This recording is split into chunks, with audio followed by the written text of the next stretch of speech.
Hey everyone, it's Mr. Aaron. Welcome to Book Babbles Middle Grade Edition, where we're celebrating the fact that October is Raptor Month. Not that kind of raptor. Yes, I'm sure. This is the kind of raptor I'm talking about. As you can see, we go for broke on the special effects here at Book Babbles. Did you know that birds of prey are called raptors? It's not just a title for dinosaurs. All of our books this week include some form of raptor with a magical twist. So what are we waiting for? Let's soar into action! Sauron is born in the forest of Tyto, a tranquil kingdom where the barn owls dwell. But evil lurks in the owl world, evil that threatens to shatter Tyto's peace and change the course of Sauron's life forever. When Sauron is pushed from his family's nest by his older brother, he is rescued from certain death on the forest floor and taken to a dark and forbidding canyon by agents from a mysterious school for orphaned owls, St. Agnes. When Sauron arrives at St. Agnes, he suspects there is more to the school than meets the eye.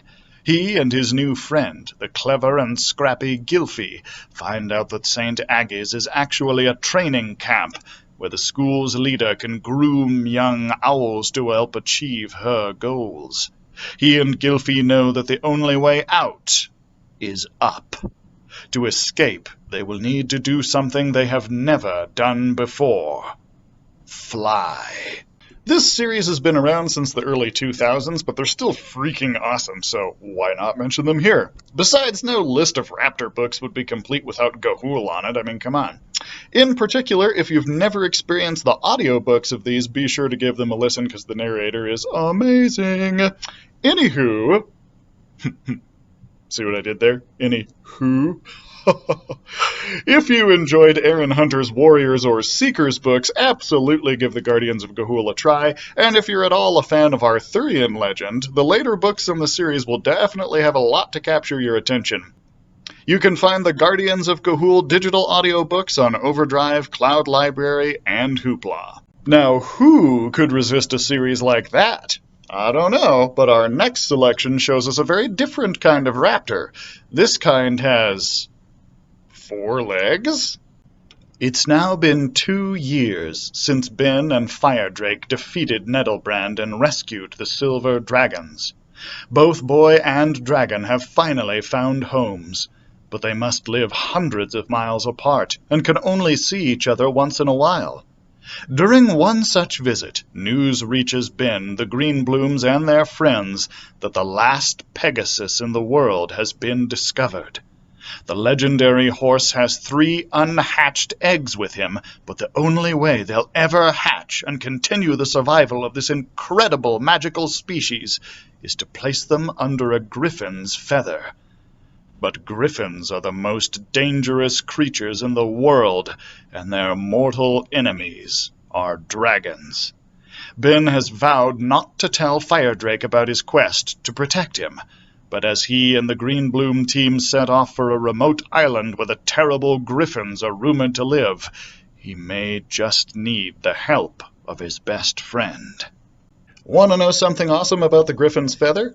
The author is from Germany, so it and the first book in the series, Dragon Rider, were both originally published in German and then later translated into English. How cool is that? Answer? Very. Very cool is that. Fans of the How to Train Your Dragon and the Dragon Masters books will probably like this because of the friendships with dragons that all of these books have. Also, if you like The Last Dragon Chronicles for its depiction of dragon magic in our own world, or books like Kiran Mala and the Kingdom Beyond, which you may recall from an earlier babble, also has a magic bird in it, think about picking this one up and giving it a try. Unfortunately, no ebook or digital audiobook of this title through the library. From Griffins as enemies to Griffins needing saved, Raptor Month sure casts creatures in a lot of different roles. Logan Wilde is accidentally drawn into the mysterious, dangerous world of the Menagerie when he discovers a griffin hiding under his bed, and it leads him straight to the weirdest girl in 7th grade, Zoe Kahn. Zoe is panicking. Her family have been guarding the menagerie for centuries. If they don't get the Griffin cubs back, and fast, the whole place will be shut down. To save the Griffins' lives, she's willing to break all the rules, even if it means letting an outsider like Logan help. But the real mystery remains. Is someone trying to sabotage the menagerie? Who let the Griffins out? And why? Okay, I just have to ask, does anyone else think that a baby Griffin would be adorable? I think that would be like the cutest thing ever. If you loved Fablehaven, and really who doesn't, because Fablehaven is amazing, then definitely pick this one up. Both books have kids who have to fight to protect a preserve from magical creatures from forces that want to see them destroyed. Also, if you like the Artemis Fowl books for the aspect of modern kids navigating interaction with a magical world that's kept secret from the modern world for its own protection, then think about picking this one up.